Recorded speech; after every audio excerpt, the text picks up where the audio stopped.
Good morning. এক্সেছত থকা সকলোলৈ মই ধন্যবাদ জনালোঁ। এক্সেছে সকলোকে লাইফ পৰিৱৰ্তন কৰে আৰু সঁচাকৈ পৰিৱৰ্তন হৈ যায় ক'ব নোৱাৰাকৈ, আৰু ময়ো তাৰে এটা অংশীদাৰ।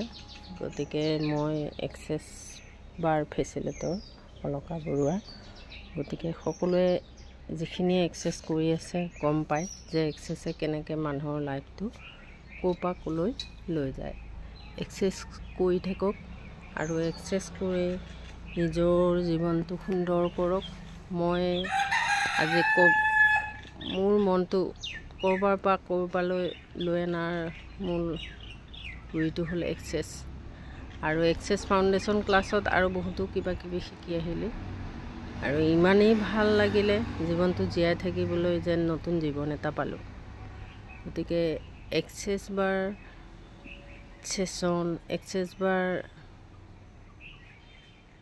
থেৰাপি তাক কোৱা হয়, আৰু এক্সেছ বাৰ ক্লাছ, এক্সেছ বাৰ বডি প্ৰচেছ, এক্সেছ বাৰ কাৰেক্টিং ভিজন, এক্সেছ বাৰ MTVSS, মানে ধেৰ প্ৰচেছ আছে। এক্সেছ বাৰ মানি ক্লাছ, মানি মেনিফেষ্টেশ্যন বা এনেই মেনিফেষ্টেশ্যন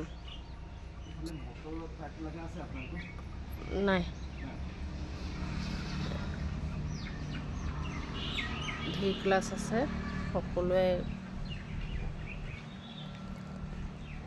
কৰিম বুলি ভাবিলে আগ্ৰহেৰে যদি মোৰ লগত ক্লাছ কৰিম বুলি ভাবি আছে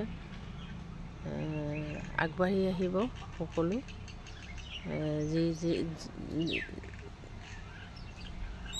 ইউনিভাৰ্চৰ লগত যাৰ মোৰ লগত কানেকশ্যন হ'বলগীয়া আছে, গতিকে মই পাম কিনি মোৰেই ক্লাছ। আৰু ইমানেই কিছুমান টেকনিক যিবিলাক আমি লাইফত ব্যৱহাৰ কৰিবলগীয়া আছিলে, বহুত দিন আগতেই শিকিবলগীয়া আছিলে।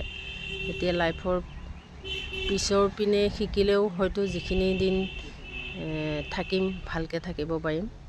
নিজৰ